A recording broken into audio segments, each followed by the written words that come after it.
इस फिल्म की शुरुआत एक आदमी से होती है जो एक सुनसान सड़क के किनारे अपनी कार और सर्कस ट्रेलर लगता है। वह बाहर निकलता है और कुछ देर बाद किसी का इंतजार करता है। कुछ देर बाद एक और कार ट्रेलर उसके पीछे आकर रुकते हैं। ड्राइवर बाहर निकलता है और अपना परिचय जॉनी के रूप में देता है। सर्कस ट्रेलर वाला आदमी एक बाघ बेचने के लिए आया है और कहता है कि वह ऐसा सिर्फ इसलिए कर रहा है क्योंकि बाघ से जुड़ी एक घटना के कारण सर्कस को अब यह नहीं चाहिए। बाघ ने एक शो के दौरान सर्कस के एक और महत्वपूर्ण जानवर को मार दिया था। वे कहते हैं कि यह अपने खास लक्ष्य तक पहुंचने के लिए 11 घोड़ों के बीच से गुजरते हुए 5 मीटर ऊंची बाड़ को कूद गया था। यह लक्ष्य सर्कस का सबसे सुंदर और बुद्धिमान जानवर था। आदमी कहता है कि बाघ ने यह सब सिर्फ अपनी सनक के कारण किया था। यह एक मुश्किल और बेकाबू व्यक्तित्व वाला जानवर है, लेने देने होता है। और सर्कस का आदमी जॉनी को चेतावनी देता है। दृश्य हमारे मुख्य पात्र केली पर आ जाता है, जो अपने छोटे भाई टॉम को विशेष देखभाल की जरूरत वाले बच्चों के लिए एक विशेष स्कूल में ले जा रही थी। केली और टॉम की मां का हाल ही में निधन हो गया था और उन्हें टॉम की देखभाल की जिम्मेदारी सौंप दी थी। हालांकि केली का सपना कॉलेज जाने का था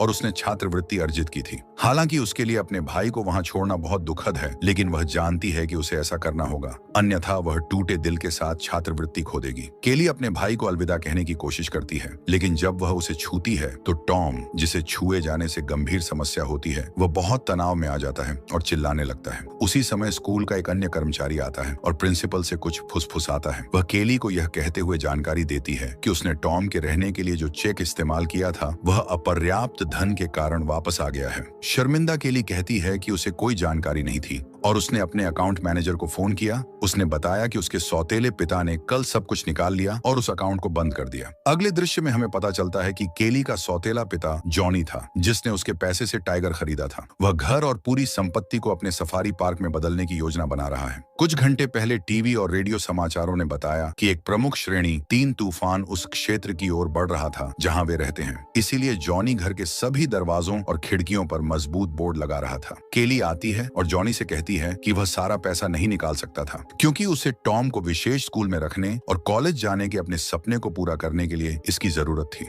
जॉनी का दावा है कि उनकी मां ने कोई वसीयत नहीं छोड़ी थी, इसलिए वह जो भी जरूरत हो निकाल सकता था। और लड़के के अब विशेष स्कूल में नहीं रह पाने के बारे में वह बस इतना कहता है कि वह कॉलेज जा सकती है और टॉम को छोड़ सकती है, क्योंकि वह उसकी देखभाल करेगा। केली निराश महसूस करती है और उस विकल्प पर विचार भी नहीं करती है। वह कॉलेज निदेशक को यह बताने के लिए बुलाती है कि उसे पारिवारिक मामलों को संभालने के लिए कुछ और महीनों की आवश्यकता होगी और वह उस सेमेस्टर में छात्रवृत्ति स्वीकार नहीं कर पाएगी। फिर निदेशक कहता है कि उसने पहले ही 2 बार छात्रवृत्ति स्थगित कर चुकी है और अपने सपनों को पूरा करने के लिए फिर से नहीं कर सकती है, अन्यथा उसे इसे किसी और को देना होगा। केली ने उस अवसर के लिए कड़ी मेहनत की है और उसे बताती है कि वह जल्द ही कोई निर्णय लेगी। वह